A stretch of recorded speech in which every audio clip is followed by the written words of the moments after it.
1960年，全中国的农村正在大面积的饿死人，甚至出现了人吃人的惨况。但整整一年，2000多个县长当中，没有一个人敢向中央说真话，只有一个人例外。他当时已经被撤了职，戴了右派的帽子，被赶去农村劳改，他什么都没有了。但就是这个人，在1960年冬天的深夜，扒上了一列火车，穿越半个中国去北京找总理。他叫张清礼，河南南考县的县长。而他要找的那个人，国务院总理周恩来，当时正坐在中南海里，面对着自己的困境。而今天我要讲的就是这两个人的故事，一个在最底层，一个在最高层。他们面对同一场灾难，同一个体制，同一种恐惧，一个选择了抗争，一个选择了沉默。而当他们最终在中南海相遇的时候，发生了一件让我至今无法释怀的事情。总理的膝盖，县长的脊梁。周恩来的退缩比张清礼的抗争更早发生，所以我得先讲他。1958年1月，广西南宁，毛泽东在南宁召开了一次由各省领导参加的会议，会场气氛极度紧张。甘肃省委第一书记张仲良后来回忆说，从头到尾都是批判右倾保守思想，毛泽东的矛头直指周恩来。原因是周恩来在此之前主导了一项反冒进的经济方针，说白了就是不要盲目追求高速度，要量力而行。这本来是常识，但对于已经大跃进上头的毛泽东来说，这种常识就是公然的对抗。毛当着所有人的面拿起了一篇文章，这篇文章是上海市长柯庆施写的。柯庆施是什么样的人？你听他说过的一句话就知道了。他说，相信毛主席要相信到迷信的程度，服从毛主席要服从到盲从的程度。是不是很像今天李鸿忠说的那句，忠诚不绝对就是绝对不忠诚？就是这样一个人写的文章，毛泽东拿来直接揶揄周恩来说，恩来同志，你是总理，你看这篇文章你写得出来写不出来呀？周恩来当时神态非常紧张，只好喃喃地说，我写不出来。然后毛泽东放出了那句杀伤力最大的话，反冒进的罪行离右派只差50米了。你要理解，右派在当时就是敌人，就是被开除、被劳改、被消灭的对象。毛泽东等于当着全体与会者的面告诉国务院总理，你再多说一句，你就是敌人。而那次会议上被吓倒的远不止周恩来和刘少奇，国家技术委员会主任黄敬因为受到毛的严厉批评而精神崩溃，他躺在床上，眼睛盯着天花板，嘴里嘟囔着谁也听不懂的话。在被送上飞机去广州治疗时，他竟然跪在地上向陪同他的李富春磕头求饶。到达广州后不久，黄敬跳楼身亡，死的时候年仅47岁。这就是在那个年代说真话的代价。周恩来退缩了，3天后，他被迫做了长篇检讨，完全承认了反冒进的责任，承认自己受了右倾保守思想的影响，偏离了毛主席的指导路线，但毛仍然不满意。2个月后的成都会议上，周恩来需要再做一次检讨。据记载，那几天他花了很长时间字斟句酌地准备讲稿，他经常嘴里念念有词，然后陷入长久的沉默，目光空洞地瞪着秘书。一天深夜，邓颖超发现他瘫坐在办公桌旁。最终，周恩来彻底投降。他在全党领导人面前称毛泽东是真理的化身，随后又写了一封私人信件给毛，保证认真学习毛的著作，服从毛的所有指示。毛泽东这才满意了，宣布周恩来和其他几个人都是好同志。周恩来保住了自己的位置。学者冯克在《毛泽东的大饥荒》一书当中，对此只有一句冷到骨头里的评价：毛沉溺于自己的幻想，而周就像毛的助产士，将其幻想变为现实。请记住这个时间点，1958年初，这是周恩来在大跃进问题上最后一次试图说真话。从这一刻起，他不再是试图纠正错误的总理，而是变成了给错误推波助澜的执行者。而在1000公里之外的河南，有一个人做出了完全相反的选择。1年半之后，1959年秋天，河南省召开秋粮征购大会，几百名干部坐在台下，张清礼当时是兰考县县委副书记兼县长。他环顾四周，满场的人都低着头，没有人说话。然后他站了起来，做了一件在那个会场里没有第二个人敢做的事情。他指名道姓地批评了省委第一书记吴芝圃，说他带头搞浮夸。注意，不是含蓄的提意见，是指名道姓，当面批评。代价来得很快，撤销一切职务，扣上右倾机会主义分子的帽子，送到农村接受群众监督劳动。张清礼说了一次真话，就立刻失去了一切职务、自由和尊严。要真正理解周恩来和张清礼的共同处境和不同选择，你必须先弄明白这场饥荒到底是怎么来的，说真话的人到底会面对着什么。奖励谎言，惩罚真相。1958年，中国进入了一种集体癫狂状态。其实，集体农场运动并非没有前车之鉴，苏联搞过，5年之内饿死了1000万人。苏共总书记赫鲁晓夫判断基础条件更差的中国搞大跃进一定会失败。至于大炼钢铁，赫鲁晓夫更是讽刺说，简直是一场瘟疫。他对大跃进的批评让毛泽东非常愤怒，最后令中苏关系迅速恶化。你想想，连苏共总书记都拦不住的事儿，中国国内还有谁敢违逆毛的意志？就是在这种氛围下，中共8大2次会议通过了鼓足干劲、力争上游、多快好省的建设社会主义的总路线，提出15年赶超英国，20年超过美国。毛泽东亲自为这股狂热定调，竞赛就这样开始了。1958年6月，河南遂平县茶崖山卫星农业社率先宣布小麦亩产2105斤。大约1个月后，同省的西平县报出7320斤。到了9月，广西环江县直接放出水稻亩产13万斤的特大卫星。人民日报写了一句大标题，叫人有多大胆，地有多大产。这些数字当然全都是假的。安徽无为县粮食局干部夏可文回忆，1958年他奉命调查真实亩产，随机选了3块不同肥瘦的田地，亲自监督收割打谷。上等田平均亩产120斤，中等田80斤，下等田40斤。他想把真实数字上报，但区里干部怕影响政绩，不给盖章。这里有一条致命的逻辑链，高指标意味着高征购，你报了亩产1000斤，国家就会按照1000斤来征购粮食。如果实际只产了300斤，征走了绝大部分之后，农民手里还剩什么？剩下的就是饿死人的数字。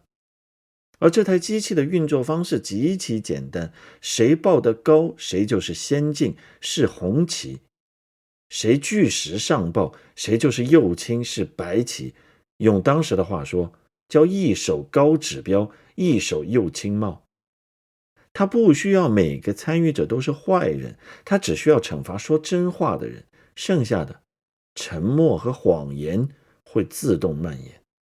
1957年的反右运动，全国55万人被打成右派，光河南一省就打了7万人。紧接着，河南省委搞出了潘阳王右倾反党集团案，省委第一书记潘富生因为反对大跃进、反对浮夸风而被打倒。潘复生倒台之后，全河南省上下抓小潘复生抓了多达20万人，批判潘复生的大字报据称贴了10几亿张。而在河北省徐水县，毛泽东1958年8月亲自视察过的共产主义试点，他的县委书记张国忠为了推行所谓的密执法，把5个有不同意见的生产队长绑在树上当场斗争，拳打脚踢之后送去劳改，其中一人3个月以后就死了。1958年，光徐水一县就逮捕了4643个不支持大跃进的干部群众。这就是张清礼和周恩来共同面对的困境。总理不仅沉默，还帮了忙。让整个故事变得更复杂也更残酷的是接下来的部分。在被毛吓退之后，周恩来不只是袖手旁观，他亲自帮着把这场灾难推向了更深的深渊。作为国务院总理，周恩来负责掌管对外贸易。在大跃进最疯狂的年月里，国内粮食产量被大幅虚报，中央根据虚报的数字安排了大量的粮食出口，用来偿还苏联贷款，支付进口设备的货款，以及维护国际形象。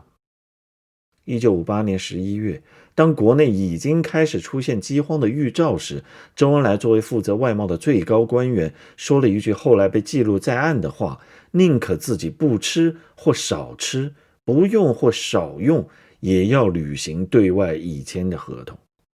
宁可自己不吃，也要出口。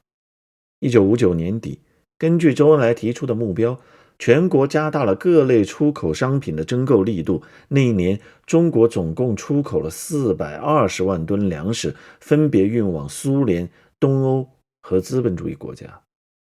420万吨粮食，在人们正在饿死的时候。同年夏天的庐山会议上，国防部长彭德怀给毛泽东写了一封信，对大跃进的问题提出了直言不讳的批评。彭德怀知道中央领导里没有人有胆量说出真相。刘少奇刚刚成为国家主席，周恩来和陈云1年前就不说话了，朱德身体不好，邓小平也不愿意批评毛。毛泽东勃然大怒，将彭德怀的信定性为向党进攻，发动了全党范围的反右倾运动。周恩来不仅没有为彭德怀说一句话，他还积极地加入了批判。学者冯克分析说，周恩来感觉彭德怀对他个人构成了威胁，因为彭德怀曾经说过周恩来作为政治家太软弱。但更加根本的原因是，如果毛泽东被迫改变政策，周恩来作为执行者也要承担责任。因此在庐山会议上，那个原本最有理由也最有能力纠正错误的人，不仅没有站出来，反而帮助把唯一站出来的人打了下去。庐山会议之后，反右倾运动席卷全国，最后一批敢说真话的人被清除了，为接下来发生的大饥荒彻底铺平了道路。在这场运动当中，发生了一桩我必须讲给你听的案件。河南的信阳地区光山县，县委书记叫马龙山。马龙山曾经派副书记张福洪到一个生产队搞包产到户试点，这本来是他自己的主意。但庐山会议之后风向变了，他立刻翻脸不认人，说这是张福洪自己搞的。张福洪不服，坚持说这是马书记派他去的。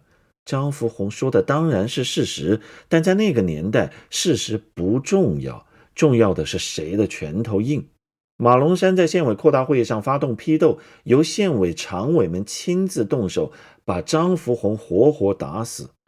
事后宣称这个张福洪是畏罪自杀，立即下令埋掉了尸体。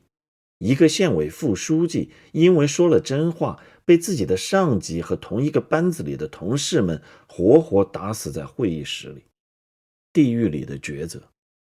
1960年，被撤了职的张清礼住在兰考农村的一间草庵里，眼睁睁地看着身边的村庄一天天变成地狱。村民偷偷地往外逃去讨饭，路上开始出现倒闭的人，公共食堂的锅里只有清水煮野菜，有时候连野菜都没有。整个信阳地区的惨状远不止于此。据后来的调查材料，全区死绝5万多户，村庄毁灭1万多个。西县有639个村子死绝，固始县没有人烟的村庄有400多个，商城县死绝村庄453个。光山县12所中学里有8所中学校长手上有人命。1960年11月，中央派副总理李先念和中南局第一书记陶铸到信阳调查。陶铸了解情况后说了一句话：我看死亡数字就不要再统计下去了，已经100多万了。100多万，一个信阳地区。而那时身在中南海的周恩来并不是一无所知。据冯克所引用的档案，早在1959年初，周恩来自己就说过，因为饥饿引发浮肿病和死亡的人数已经达到了12万之多，只不过他估计的数量实在太低，而且只是估计，没有人去展开进一步的调查。总理知道人在死，但总理没有说话，因为他在南宁已经被警告过了。更加令人窒息的是，在人们饿死的同时，粮食仍然在出口。就在饥荒最严重的1960年，几乎每个省的出口贸易额不仅没有减少，还都有所增长。日本外相曾经私下表示，可以在不被外界关注的情况下，悄悄地向中国提供10万吨麦子。北京严词拒绝了外部援助。一个国家宁可让自己的人民饿死，也不能在外人面前丢脸。而就在这一年的深冬，张清礼做出了自己的最后抉择。他知道张福洪的下场，那个说真话的县委副书记被活活打死了。他知道信阳地委扣押了群众来信超过12000封，写信是没有用的。他知道邮局被下令检查所有外寄信件，寄了也到不了北京。但他还是写了一封信，收信人是国务院总理周恩来。信里说的全是实话，河南省委压制民主，堵塞沿路，好干部因为抵制浮夸风被批斗开除，群众在逃荒，在饿死，信阳地区的死人已经多到无法统计。他恳求总理救救河南人民。写完这封信，他把它揣在怀里，偷偷扒上了一列开往北京的火车。一个被撤了职、戴着右派帽子的人，揣着一封可能让他死无葬身之地的信，穿越了半个中国去见总理。他并不清楚自己要去见的那个人都经历了什么，他只知道那个经常出现在报纸上、站在毛主席身边的人，是农民活下去的唯一希望。而他不知道的是，他要见的那个人2年前也曾试图说真话，但被吓退了。那个人最终称毛泽东为真理的化身，写信发誓服从一切指示，换来了一句都是好同志。但也许那个人也一直在等一个理由，等一个抓手，等有人替他说出那些他不敢说的话。中南海里的菜团子。据记载，1960年12月9日上午10点，周恩来在中南海接见了张清礼。张清礼把河南的真实状况原原本本地讲了出来。据张清礼晚年的回忆，周恩来听完后对他说了一句话：你是全国2000多个县当中第一个向我反映真实情况的县长，2000多个县长一个都没有。那些人不是不知道，是不敢。说真话的代价太高了，丢官批斗劳改，甚至像张福洪那样被打死。在层层封锁之下，张清礼是唯一一个侥幸突破地方封锁，直接向总理揭开血淋淋真相的县级干部。然后发生了那个让我无法释怀的场景。周恩来叫工作人员带张清礼去吃饭，张清礼说不用了，他从兰考来的时候，乡亲们给他带了干粮。他从一个布袋里掏出来的东西是用树叶掺杂少量杂粮做成的菜团子。周恩来伸手要尝一尝，没拿稳，掉到了地上，摔成了碎渣。他弯下腰，从地板上拾起一块放进嘴里，然后他流着眼泪说了一句话：我这个总理没当好。在那个房间里，2个人都哭了。一个是庞大国家的总理，一个是被撤了职的县长。他们哭的是同一件事，一个国家的农民正在成批的死去。但我想请你再想深一层，周恩来的眼泪里到底还有什么？他说，我这个总理没当好。这句话是一句谦词，还是忏悔？你回想一下，他这2年都做了什么？南宁会议上低头说写不出来，然后称毛是真理的化身，写信发誓服从一切指示。饥荒已经出现预兆时，他亲口说宁可自己不吃或少吃，也要履行对外已签的合同。庐山会议上，彭德怀站起来说真话，他不仅没有支持，反而积极地加入了批判。此后整整1年多，在饥荒从蔓延到失控的全过程中，这位国务院总理没有开口说过一句反对的话。他不敢说话，不仅仅是因为恐惧，他还是这场灾难的共谋者。那些出口的粮食经过了他的手，那些征购的指标带着他的签字。如果彭德怀在庐山说对了，那周恩来就是帮凶。我这个总理没当好，这几个字可能是周恩来一生当中最接近真话的一句。这就是那个房间里最深层次的荒诞。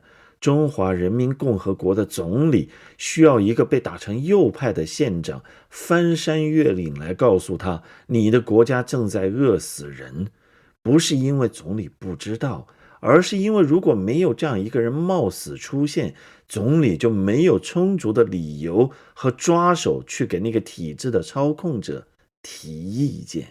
只有张清礼这样的人出现，周恩来才能借他的话来婉转地向毛泽东提出建议，渐进式地推动改变，而不至于招致激烈的反弹。张清礼提供的不仅是实情，更是一个政治上可以操作的抓手。如果这个分析成立，那么问题就是，要是张清礼也怂了，也沉默了，高层就这样继续处于静默的等待之中，那到底还要饿死多少人？轻飘飘的处罚。张清礼的进京确实改变了一些事情。中央最终了解到河南的部分真相，派刘建勋接替吴芝圃担任了河南省委第一书记。1961年冬天，刘建勋代表省委正式给张清礼平反，恢复了他的县委副书记和县长职务。张清礼领到了被撤职3年间的补发工资，一共1246元。他把这笔钱全部捐给了兰考县的救灾办公室。他对妻子说，群众比我们更穷，有的正在挨饿。但问责揭开了另一层的荒诞。信阳事件暴露后，从地委书记到生产队长，大批干部被逮捕法办，8个县委书记被捕。马龙山因为打死张福红被判死刑，但毛泽东批示说，我还没有杀过一个县委书记。于是改为死缓。信阳事件最初被中央定性为反革命复辟，民主革命不彻底。什么意思？饿死100多万人的责任被推给了阶级敌人的破坏，而不是大跃进的政策本身。基层干部承担了最重的惩罚，发布命令的上级呢？吴芝圃仅被批评后调离河南。据记载，一次中央工作会议上，毛泽东高声和他打招呼，芝圃同志犯了错误，还是要抬起头来，坐到前边来嘛，要看到光明啊。结果呢，吴芝圃级别不降，中央委员的头衔也没丢，板子打在了最下面，保护留给了上面。至于最上面，1962年刘少奇曾经对毛泽东说，饿死这么多人，历史上要写上你我的，人相识要上书的。但说这句话的人，他的下场你已经知道了。一个人的后半生，如果你以为张清礼的故事在平反之后走向了圆满结局，那你低估了那个时代的残酷。此后20多年，他几经起落。1962年冬天，焦裕禄调到南考，张清礼成为了他最得力的搭档。新华社后来那篇震动全国的通讯，县委书记的榜样焦裕禄，称张清礼为焦裕禄的亲密战友。但四清运动一来，他再次成为靶子，文革中被逮捕入狱。周恩来曾经3次出面去解救他。文革结束后的清查运动当中，他的政治对手升任地委书记，主导了对他的清查。审讯人员对他说了一句话：你的问题由省委决定，法律服从政治，我们这里只是过个手续，你再变加刑。最终张清礼以反革命等等罪名被判有期徒刑13年。他的罪状当中有一条叫挖空心思捏造焦裕禄事迹，欺骗全党，欺骗全国人民。一个被周恩来称为第一个说真话的县长的人，最后的罪名是捏造事迹，欺骗全国。从此县委书记的榜样焦裕禄再版的时候，张清礼3个字被全部删除，代之以一位副书记。一个人的名字就这样从国家叙事中被抹去了。2004年5月7日，张清礼在郑州去世。骨灰从郑州运回南考的那天，10多万人涌上街头，迎灵跪祭，家家户户传出哭声。经历过那个年代的人，还是记得那个曾经为他们说真话的人。真话的价格。大跃进期间究竟饿死了多少人？这个数字至今没有定论。前新华社记者杨继绳耗时近20年完成的著作《墓碑》得出的结论是3600万。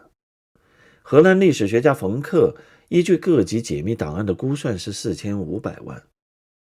即便取原国家统计局局长李成瑞校正后最保守的数字2200万，它也超过了整个第一次世界大战当中法国军民的死亡总数，足以将我所在的新西兰灭国4次。